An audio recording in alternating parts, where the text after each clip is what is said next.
Okay, greetings, everyone. I want to thank you for joining us. My name is Kali Akuno, and we're doing this today as part of our ongoing series with the Institute for Social Ecology around race and the ecology. It's an ongoing series that we've been doing now for several years, and we've been trying to bring you some good, in-depth discussions, particularly with a focus over the last year on the African continent, which in our context in the United States is deeply underreported, as everyone knows, and deeply misunderstood. So we've been trying to bring critical issues to the fore. We've talked about the Sudan, we've talked about climate change, we've talked about recently Gambia, Kenya, and all the different kind of social movements that have been taking place there. So I want to definitely encourage those of you who have not been able to look at those videos to go back and find them on the ISC YouTube page. And I want to encourage you to not only like but subscribe to the channel to help build it and to give you further notice. With that, it is my pleasure uh, to bring to you Roland, comrade. I've had the pleasure of meeting in Senegal. Was that 2 years ago, Roland, when we met? It seems like a Yes, 2 years lifetime ago. now. Yes. Um, well, we were brought together in part by the Rosa Luxemburg Stiftung that Roland works with, but also by the International Working Group that has been tackling a number of issues, including reparations, climate change, etc. So this is a reschedule. So I want to thank everybody for tuning in and catching it. We had some scheduling difficulties the last go around, but I'm glad everybody's here, and this will be here for folks who missed that, to check out. I'm not going to go into a long bio. Folks can kind of check that out, and if you joined us, you read it. I want to maximize the time to talk about some challenging issues that we are confronting. So, Roland, we were just talking a little bit, before we got started about the Conference of Parties 30 conference in Belém, Brazil, which is the Climate Justice Conference. It is taking place now. For those of you who are not familiar with the process, and this has been going on, as noted, for 30 years of various, I say various, this is vast majority of governments, but not all of them over the years, coming together to try to tackle the issue of climate change and ecological catastrophe, right? The deterioration of our living space in the biosphere. And you would think after 30 years they would have something figured out and some progress would being made. I would argue that in fact we are now going in reverse. And me and Roland were both considered being there, but we chose not to go for different reasons. But this one has some particular stakes. Um, Let me just again, and then I'll go into it. With Trump and kind of a neo-fascist movement on a global scale being in the ascendancy, climate is now, and climate change is basically off the agenda as they seriously and openly deny it, and are just going full steam back on with the extraction of oil and gas. So as you noted, Roland, extractivism is back and back with a vengeance. So I want to ask you, you know, what does this extractivism, this renewed extractivism, this more aggressive extractivism, what does that look like on the African continent? How is that playing out? And what are some of the things that you think social movements in particular can do to combat it? And is there any hope? I'm piling on questions. Is there any hope of any of the current African governments pursuing an autonomous course around reversing climate change, in your opinion? Thank you very much, Kali, and I have to start by apologizing for the aborted workshop last time. Poorly calculated difference in time zones, but really glad to be here today. Now, to your question, following the Russian invasion of Ukraine and the delinking of Europe from Russian pipelines, the African continent has received in excess of half a trillion dollars worth of investments in oil and gas. A lot of this has gone to countries like Mozambique, but also to Uganda, to Senegal, which has just become an oil producer, and about 12 blocks have been discovered there as well. Oil and gas has also been discovered in places like Cote d'Ivoire, Ghana, Namibia, and South Africa. Also is trying to get Shell to start drilling, start exploring off the coast of South Africa.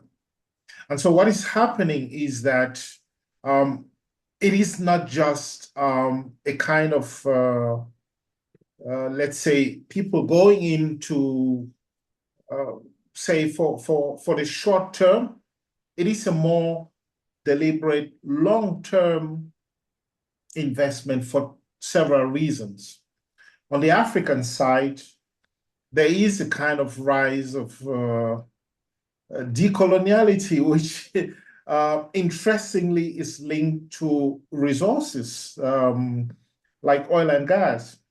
And the ministers of energy ministers of South Africa, Nigeria, Algeria, um, have been very vocal about the idea that Africa has to decide how it uses its resources.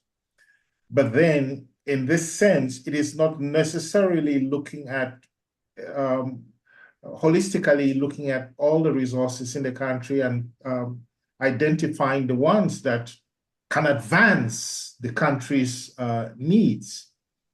A lot of it, or all the time, in fact, it is about oil and gas and signing oil and gas contracts with Ajib, Eni, Total Energies, and so on.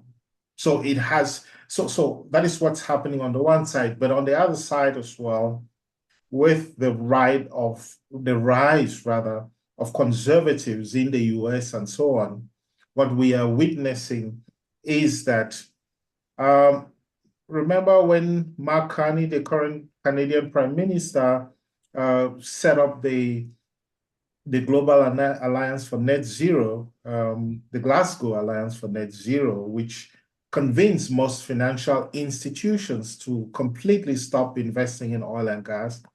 All of that is gone now.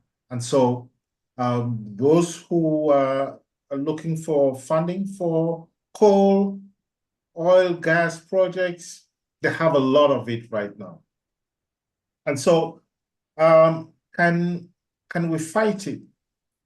At least in Africa, it is almost impossible because you see what's happening in Mozambique. In Mozambique, what is happening is that the oil companies have roped in a state army, Rwanda, to protect its interests.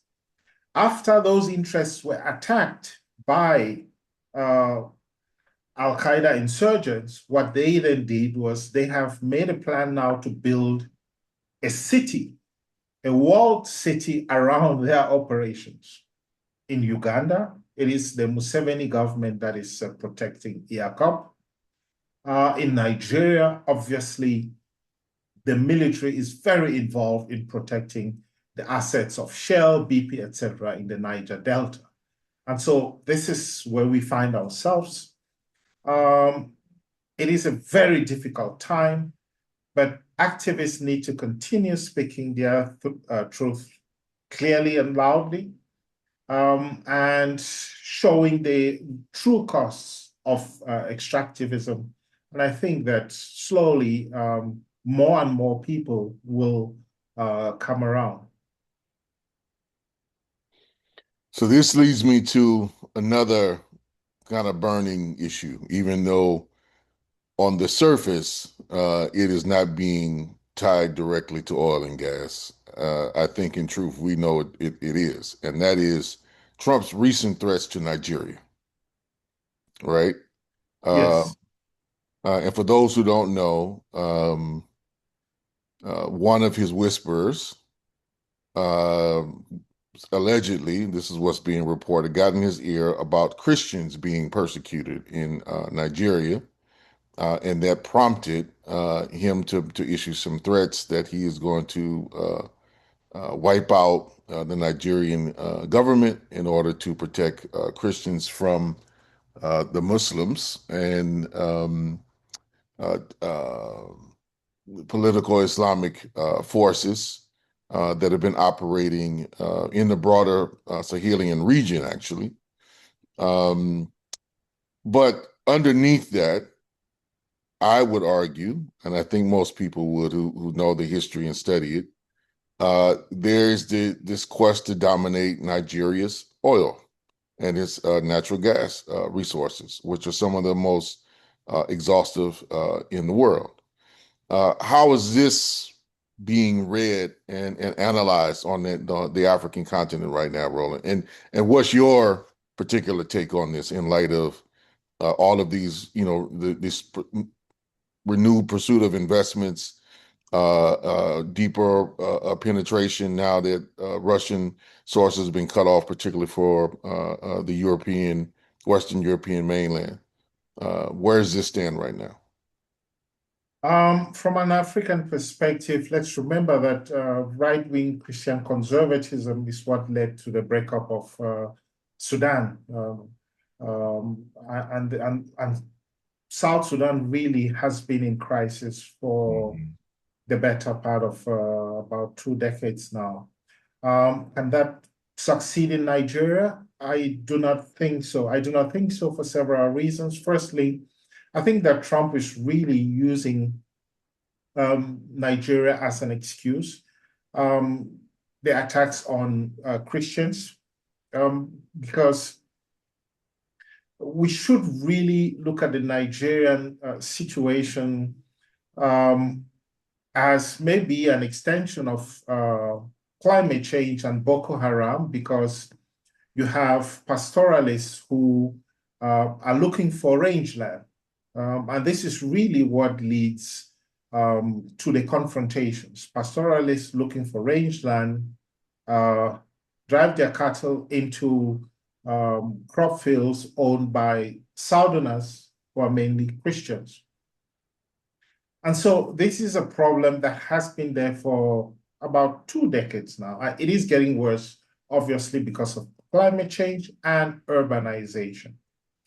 But Nigerians and by and large Africans do not believe that Donald Trump is going to mobilize the US Army to attack uh, Nigeria or even to bomb Nigeria, because there is a belief that he is using this as an excuse from the vocal calls for the release of the Epstein files and so on.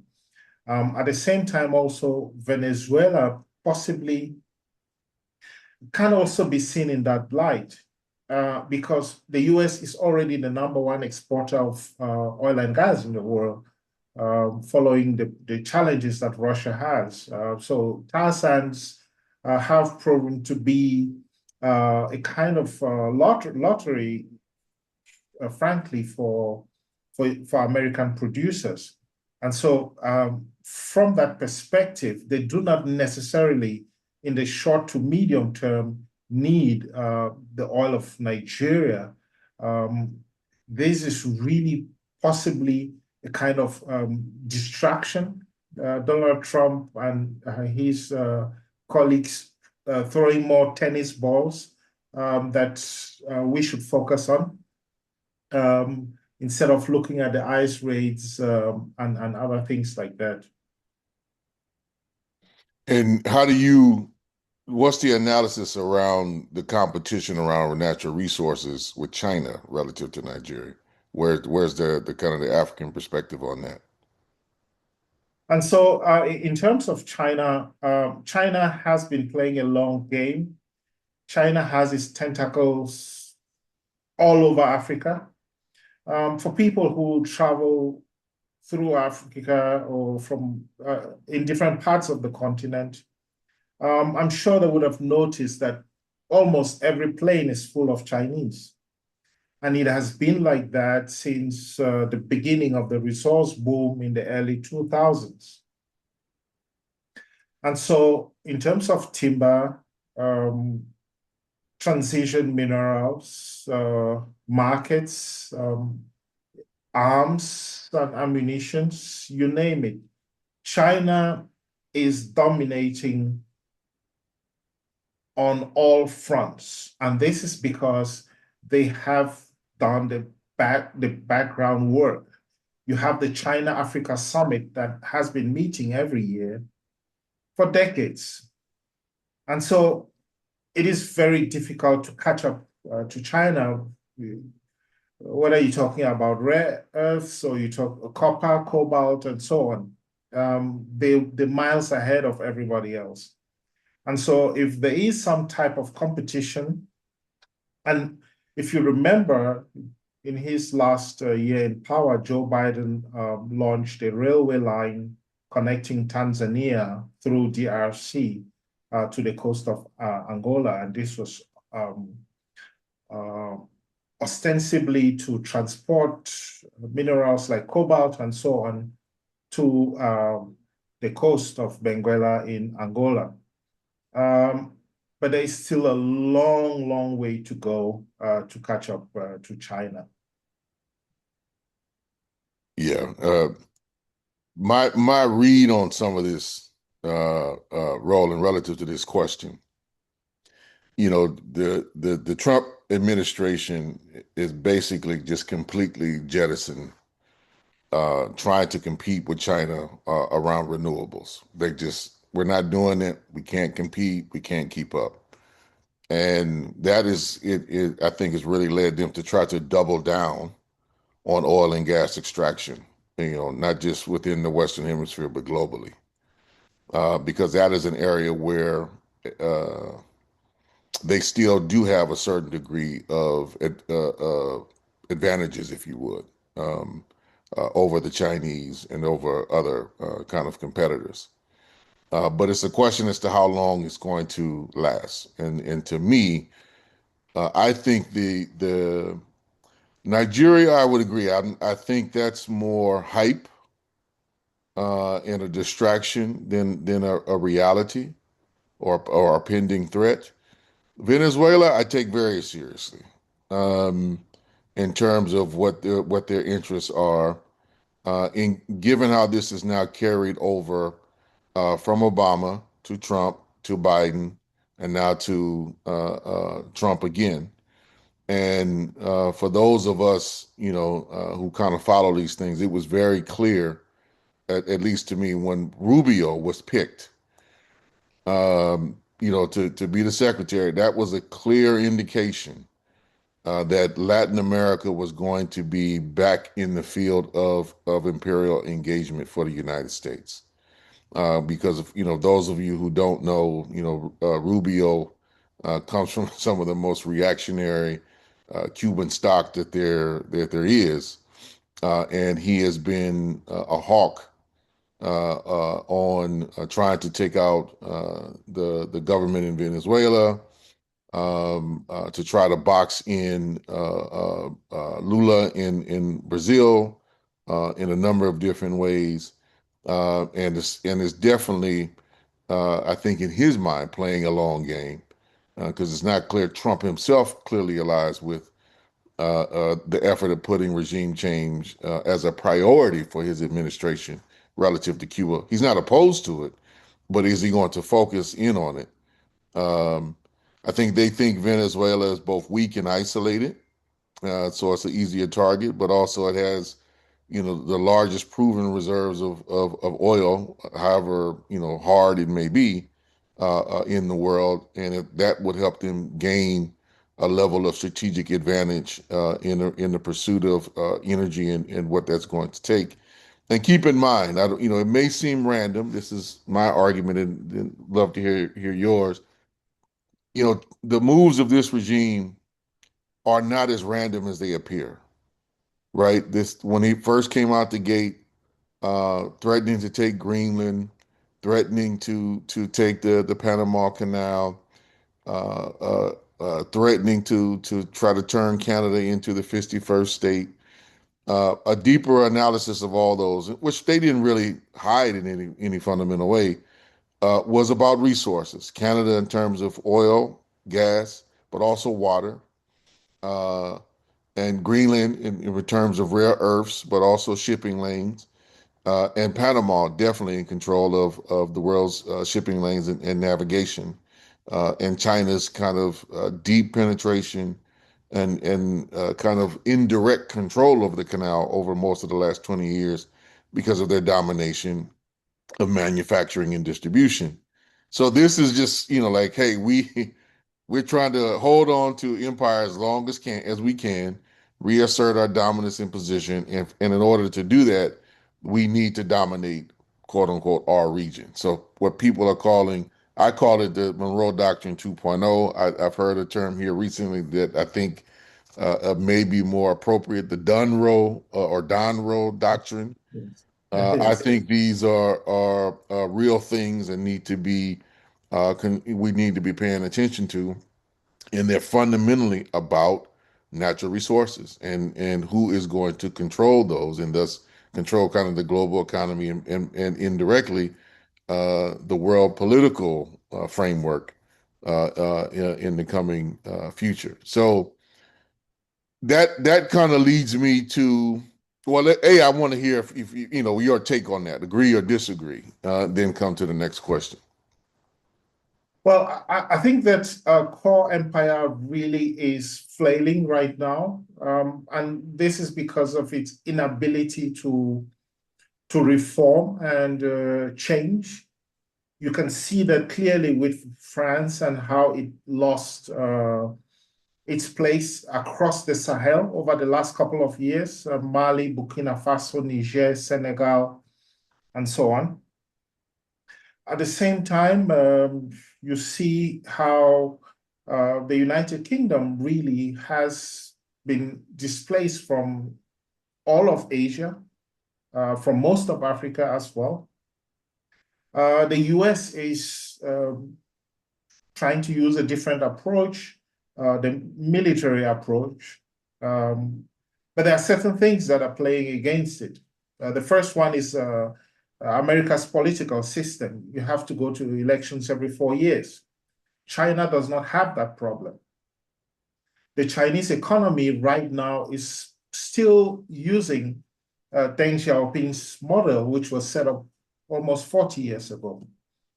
And so the US really has a disadvantage on that front. There are certain things that the world used to admire America for. You do not necessarily need to continue dominating resources like we are still in the 1800s. Mm. Soft power is something that America really could count on because people fell in love with hip hop, with Hollywood, and so on. But unfortunately, it has blown that credit. At the same time, we have certain realities that humanity is not reforming also quickly enough. And so possibly that is why the US is trying to secure those resources. But unfortunately, Trump 2.0 is not like the first Trump administration in the sense that possibly he has been shown all the strategic minerals and what the US needs to do to get control of them or over them. But his administration is more or less the gang that couldn't shoot straight, in the sense that they do not seem to have the capacity to do the kind of political education that is necessary to focus attention on specific things that they want to do. And that is why you see them flailing all over the place. I mean, even for the wrong reason. Some of the ideologies that, like for example, ICE raids and so on. And this is the same kind of failures that we see with Venezuela. And so the attacks on what they call boats transporting drugs and so on has already turned the entire American public against them. And so Trump, being someone who has always boasted about not taking America into wars, is at odds with his own foreign secretary. Hmm. Um, After next year's midterms, is he still going to have the ability to lead America to war? It is a very difficult question. Time will tell. Um, but possibly also, I'm certain that the US is aware that countries like Mexico, Venezuela, uh, do political education very, very well. Nicolas Maduro is a very good communicator.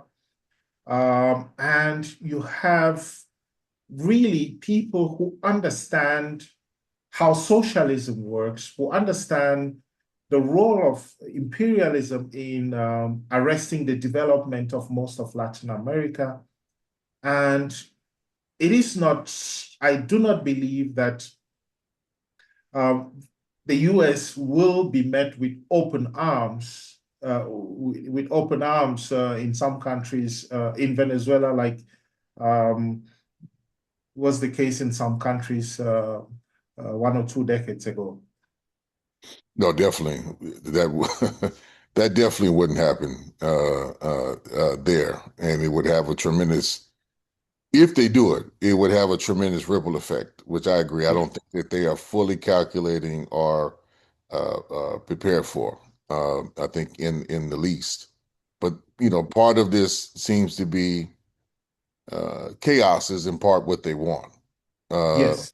you know, um, very clearly. But I think to your question, there's two things I would just encourage folks to pay attention to. One is actually happening today, and that is this congressional vote around the Epstein files, the release of a portion of the Epstein files.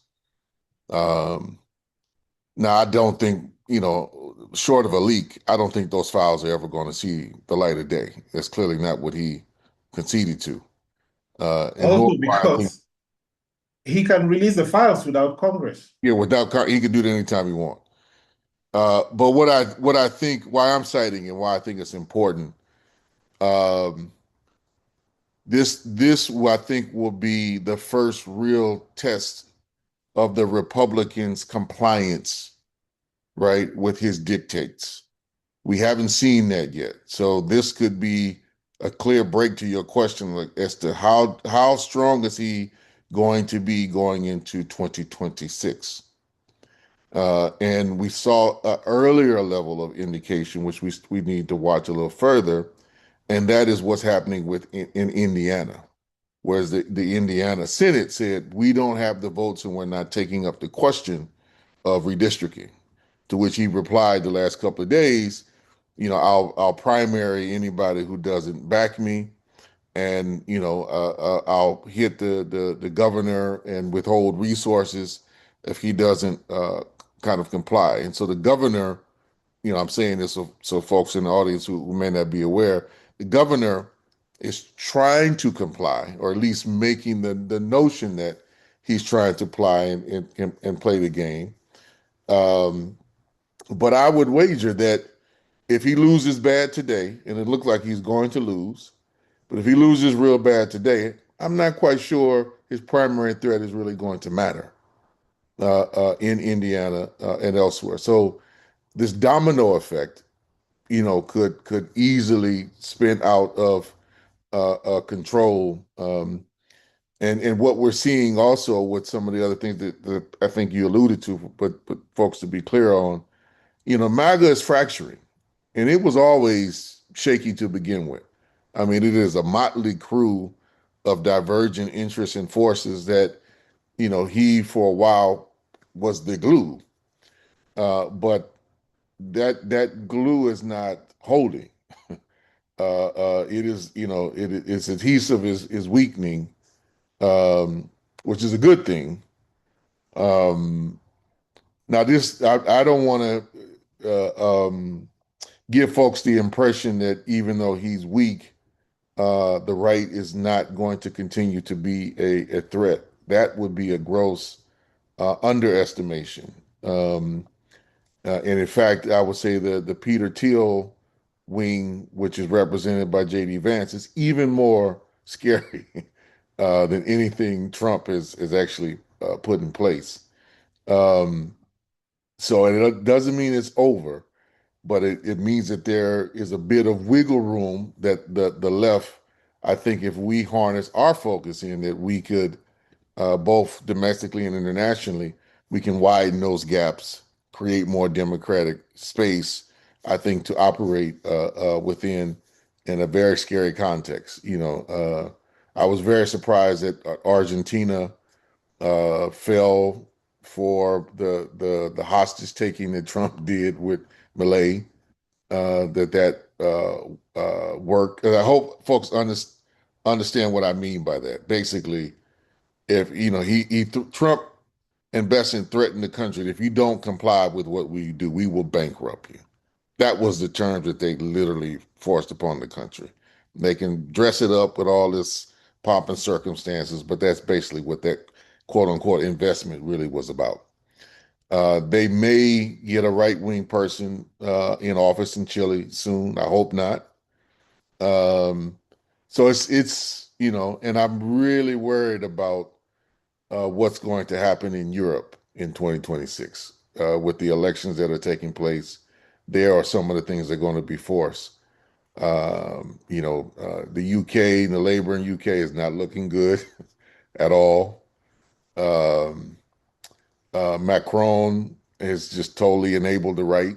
We'll see if Mélenchon and the left can really pull together a coherent coalition. That looks a little shaky in my view. If they can just at least get together for the elections and then fight afterwards, that would be ideal. But we'll see how that goes. But bringing it back, to the continent where I was going, wanted to open it up next. Um, Love to get your take on what is happening in the Sahel, particularly with the Sahelian alliance of Burkina Faso, Mali, and Niger. I'm sure you've noticed a bit, but if not, Roland, there's the left Pan-African forces, the majority of them have been really touting this alliance on the basis of kind of its clear anti-imperialist or at least anti-French kind of orientation. But I've been critical.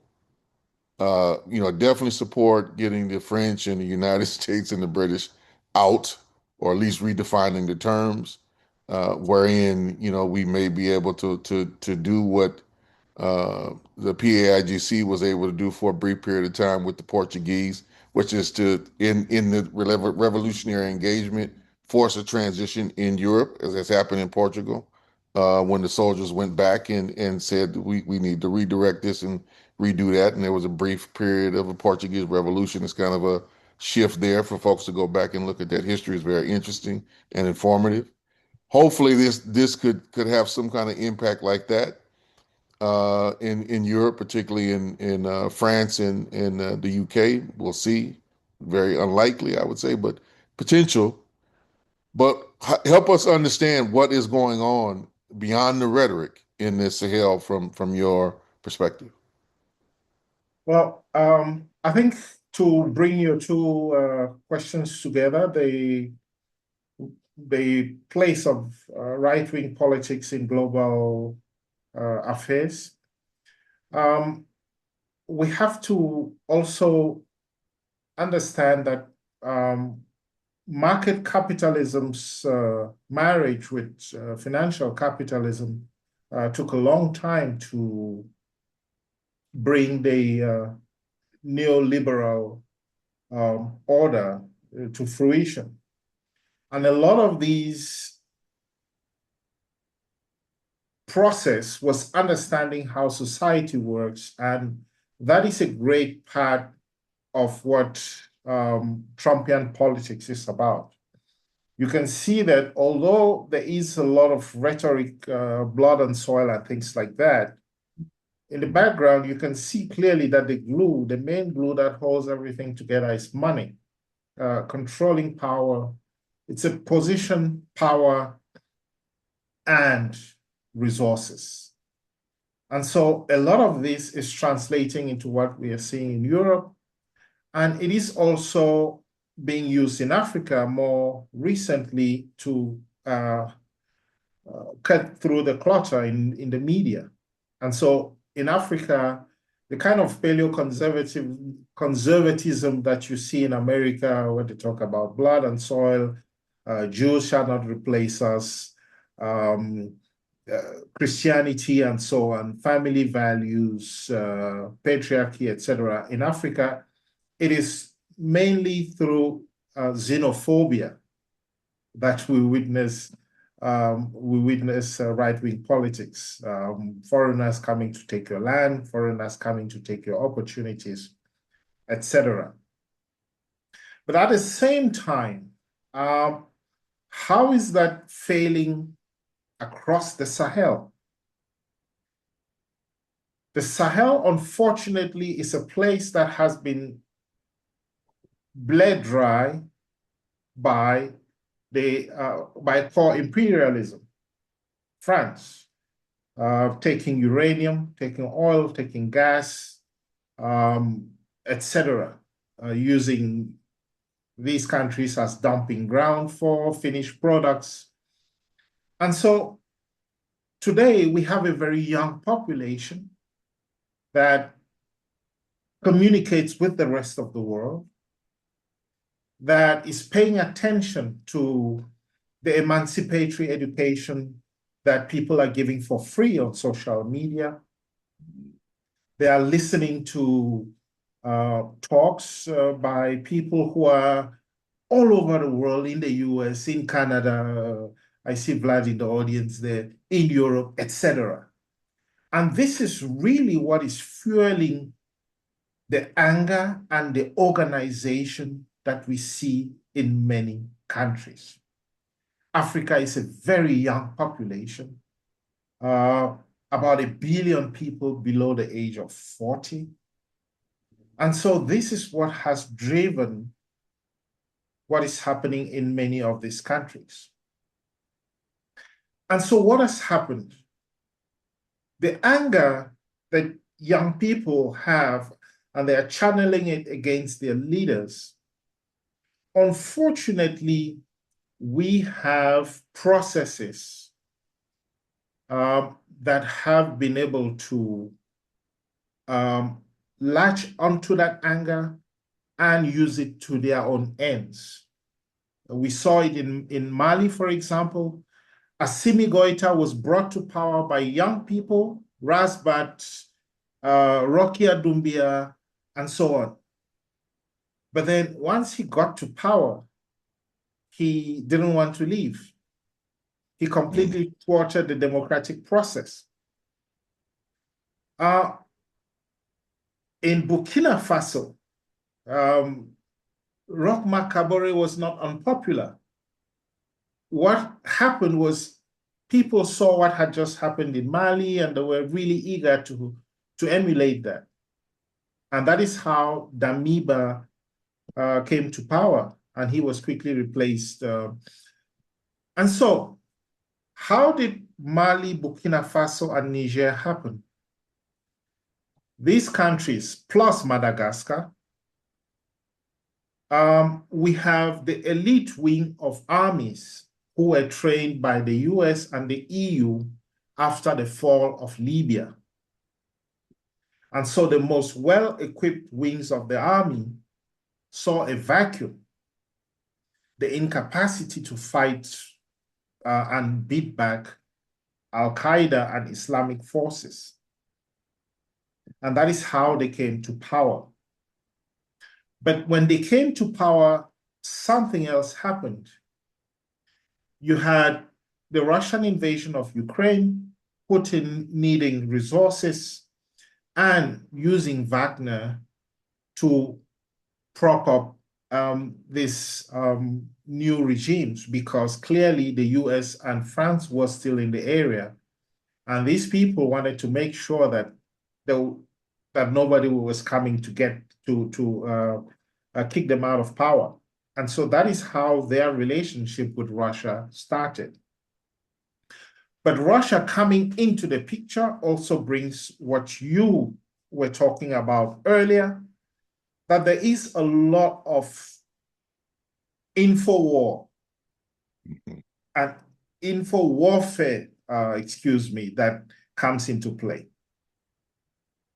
And this is really what has swayed the global consciousness to believe that these leaders came to power specifically to push out the imperialist forces. It was not the case.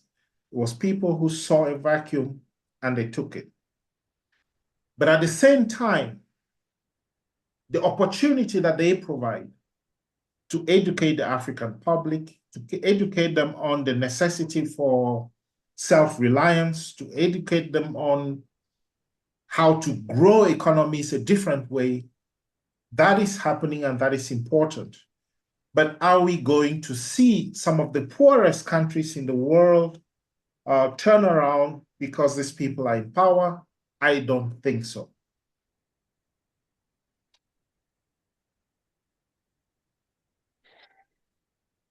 Mm. A lot to stew on. A lot to stew on. I want to ask, I'm going to move on from that, and I want to ask one question and then open it up. Um, and that has to do with the other end of the Sahel, which is the quagmire which is taking place in the Sudan. That is not getting nearly enough coverage or focus in the United States, nor are the links um, to Palestine. Uh, um, that's really not being uncovered. And why do I say that? Because I think looking at the Sudan helps to understand why, in particular, the Gulf monarchies are so willing to kind of play into this Abraham Accords and try to enter into the international markets in a decidedly neoliberal fashion. But help us to understand that, Roland, because it's that as best you can to give an update. We did a 5-part series last year, and the situation has only gotten worse, and it does not look like there's any resolution to this conflict at all. And to be clear, there's the conflict in the Sudan, but then there's the ongoing, basically, civil war, which is still raging in South Sudan. So and then there's all the spill out, the conflict in Ethiopia is still not really resolved. Somalia and all the different things there in terms of state construction still incomplete. And then there's been this recent in that whole region shakeup in Uganda, repression in Tanzania, heightened level of repression in Kenya. And all these things I would argue are interconnected, but I think at the crux is really trying to understand what's going on in the Sudan. Well, I think what is happening in the Sudan is exactly the same as what is happening in the Congo, is the same as what is happening in the Central African Republic, the same as what is happening in Mali.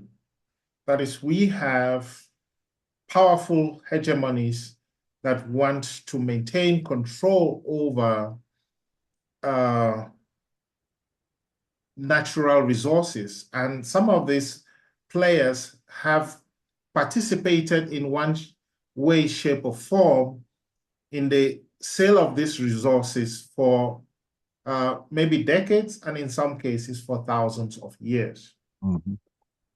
In the case of the Sudan, for example, this is one of the biggest producers of gold in the world, albeit with rudimentary and artisanal methods. And virtually all the gold that is produced in the Sudan ends up in the Middle East. And so you have a massive battle between the United Arab Emirates and other Emiratis over the control of these resources. And so the two generals who are fighting, Al Burhan and Hemeti, they are backed by different factions um, in the Middle East. And this is really what it is about. It is about control over the gold that is being produced in Sudan. And unless the major players, unless multilateralism does its work, unfortunately, this war can continue for decades. In the DRC, it's very similar. What is happening in the east of the DRC is that we have the former president who is using a proxy, Corneille Nangaa, and the M23 to seize control over the production of transition minerals, which are then channeled through Rwanda and sold on the international market. And you can clearly see that the European Union signing deals with Rwanda, for example, for transitional minerals that they do not have, it tells you where all these resources are going. In the case of the Central African Republic, gold, diamonds, and so on, which Russia wants Wagner wanted for different reasons. Now Putin wants that to continue funding his wars. And in Mali, this is a trans-Saharan route that is about 1,000 years old. And so you have all these jihadist movements that are using the same routes to kidnap for ransom. And in the past month alone, they have netted about $50 million. And also, they are encircling Bamako, but their main base is in the west of the country, where all the gold of the country is. And so really it is about natural resources, the same things. But unfortunately, a lot of this uses the opening provided by very weak state institutions, very weak political education, very non-existent infrastructure, and so on. Because let's not forget, the foreigners who are able to worm their way into the political systems of these countries use poverty as an entry point. And so they buy a lot of local leadership. And this is how they manage to get a foothold in all these countries.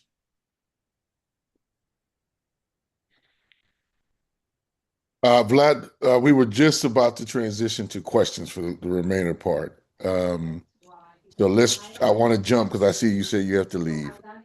Roland Vlad asks if you asked to both of us in terms, what do you think of theories of change if a combination of insurgency and reform of the electoral process, i.e. abolish elections, switch to sortition, more citizen assemblies, might topple regimes friendly to capital? More general strikes, perhaps. It seems some progress is happening at COP30, but there is no guarantee the government's actually live up to their commitments? Some heavy questions there, particularly the first part. I'll leave it to you, Roland. I'll just editorialize briefly, but floor is yours. Yeah, to speak about the context of Africa, elections mean nothing really. Political institutions really don't mean anything. And the reason for that is Africa's population is very, very young. In 1960, when the continent gains its independence, the entire continent is about 250 million people. And most of this is in Nigeria, Egypt, and South Africa. The rest of the continent is empty. And so a lot of most Africans really are under the age of 40, and most of them do not understand how many of these institutions work. And that is why African politicians have become professionals at organizing elections. And there's a politician who made famously said that you don't organize elections to lose them. And so what Africa we're in a very, despite everything we've said, we are in a really beautiful moment to watch. We can see the political education that is happening. People are attending different schools, political schools, climate schools, etc. They are participating in different networks. They are on social media connecting with like-minded people around the world. And so the education is happening all the time. And so I believe that emancipation, Africa's emancipation, is actually going to happen now. This is the time it is going to happen. And I don't think that Africa's borders are going to stay the same. I don't think that what has happened in Africa before is going to continue to be relevant because a lot of these young people want to build a different continent. We're going to have you on just to talk about that and your assessment of that. That is the most hopeful assessment I've heard. Um, and I'd like to understand it a little bit more myself. And I say that just some of the work I've been doing in terms of monitoring the influence of the Christian right on the continent. And Yeah. I've been very concerned by the levels of infiltration that they've been able to do, particularly amongst young folks, and the backing of that with resources to distort the political consciousness raising on the continent. Um, but I'm not there, so I'm definitely role, so to help understand because some things don't look that good from afar, given the nature of the conflicts, given the nature of the imperialist rivalry. They really don't look good. But to the only thing I would answer to that, Vlad, is the context that I know I would say best, and where I know some of the players. For what it's worth, I've been trying to encourage them to move more in a dual power development kind of scenario for the very reasons that Roland laid out. Is like the kind of the meaningless of the elections and um, most of the states just being kind of smash and grab operations rather than institutions which are facilitating, public health, public safety, and mediating, trade and disputes. That part has not fully developed yet. And I would love to hear pushback, but I think, in my view, really outside of South Africa, um, and maybe to a degree Morocco, the states don't function in the way that one would kind of surmise that they would operate, within the bourgeois framework that we've all been educated in. That's really not how they operate. I think there's a capacity for them to be built, but I think this question of who and where the education of so many young people who's going to do that, who has the capacity to do that, and to do it consistently and coherently, I think is one of the biggest challenges that we have going forward. Um, I'll stop for my answer there, and we'll definitely, Roland, want to bring you back to deal with this question. But are there any other questions that folks may have? Let me see here. And Natalie, and and uh, we'll I see there is a question from Vlad about Tanzania. If you leave for some other meeting, I will send you the answer via email. Southern Africa is it's a unique region in Africa Apologies, in the Roland. sense. Sorry, it's Vlad here. It's from Dr. Shankar. The question about Oh, Tanzania. good. Oh, Thank okay. you. All right, Was thanks. nice seeing you. I'll have to go. Great conversation. thank No, you for joining us, pleasure, Black. Thank pleasure. you. Thanks for joining. Yeah, so the question about Tanzania brings us to Southern Africa, which is possibly one of the biggest disappointments on the African continent, in the sense that liberation parties, which were in the main socialists, have completely betrayed the vision and the social contract, contracts in plural that brought them to power. We can see this in Tanzania with Chama cha Mapinduzi. We can see this in South Africa, the African National Congress, uh, Namibia, Angola, MPLA, Mozambique, Frelimo, and so on. In the sense that the liberation fighters, once they took over the reins of power, they introduced a new type of politics. It's our time to eat. And so they became the oppressors, using the same tools of violence to stay in power, using the same type of approaches to their economics, accessing resources and so on, controlling, taking over the best parts of the economy that had been controlled by colonial masters and continuing the same trend.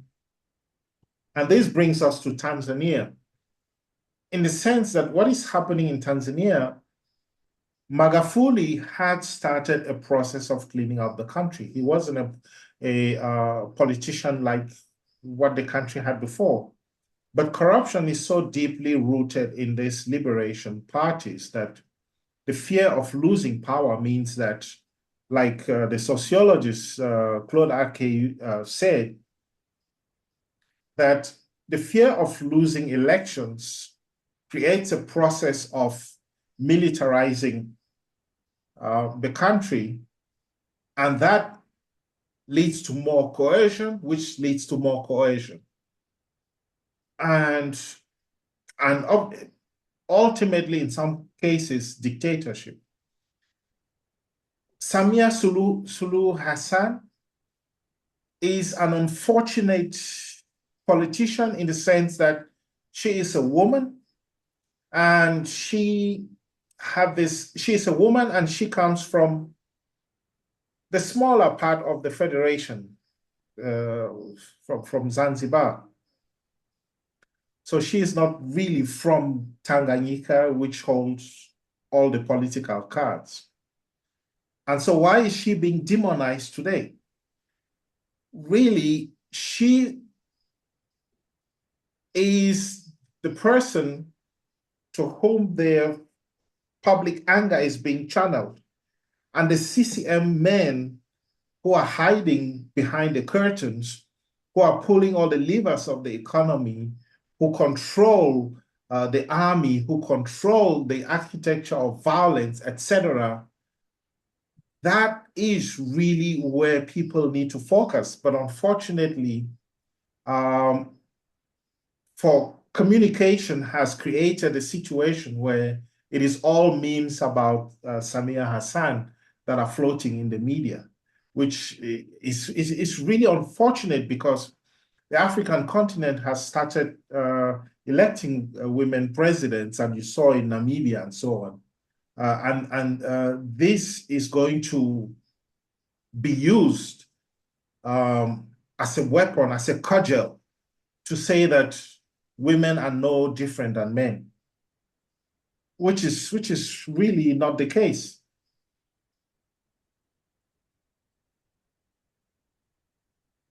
There's one more question, Roland, about the youth. I don't know if you caught that. If you want to just touch on that a little bit further.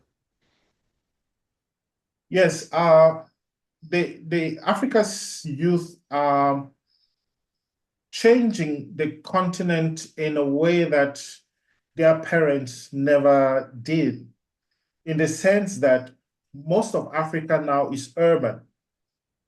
So either urban or peri-urban.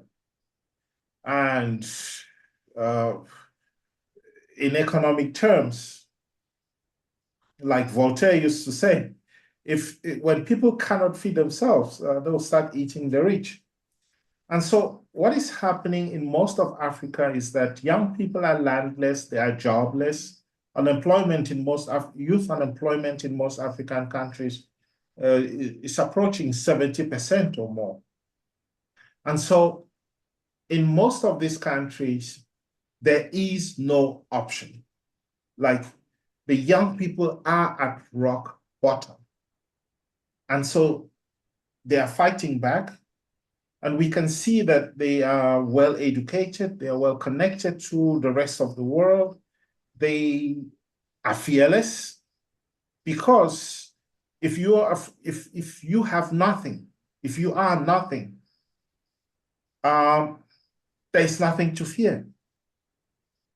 And so this is what we saw in 2015 when they burned down the parliament in Burkina Faso. This is what we saw recently when they burned down the parliament in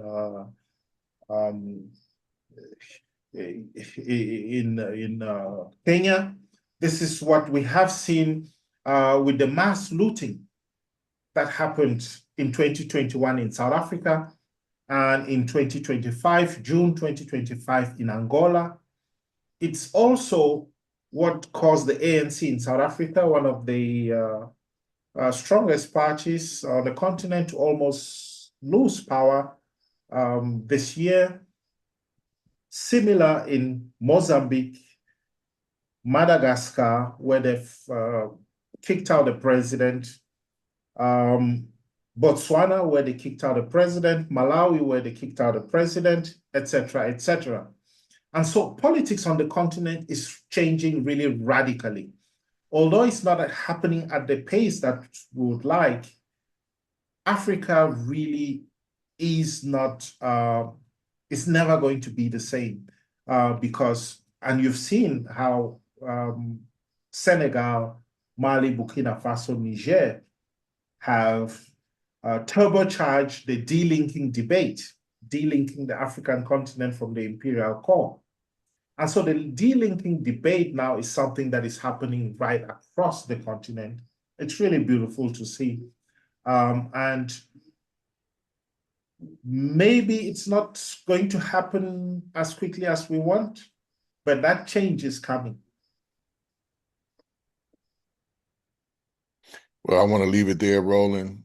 Definitely want to bring you back for a deeper discussion on this. If we can maybe set something up for either December or January, I think that would be ideal to get a deeper sense of where the social movements are and where the youth are. Just that short summary, I think, was very important, but to interrogate it further. So I'm happy that we can make it. This was well worth the wait. And appreciate you coming on. And on behalf of the ISE, I want to thank everybody for tuning in and joining us. The great questions that were shared today. We'll go into some more depth as we continue the series. Definitely check out our previous videos, particularly the series "The Winds of Change" on the African continent. We will be returning back into a deeper interrogation of the Sudan, both Sudan and South Sudan. We'll be doing more. We just had one with Sungu Oyo about Kenya, which I would encourage folks to watch. And then we're going to be taking on more about the Congo, Uganda, and Tanzania in the next couple of days and weeks. So be on the lookout, and appreciate everybody for joining. Thank you. Thank you. Thanks for having me. Thank you.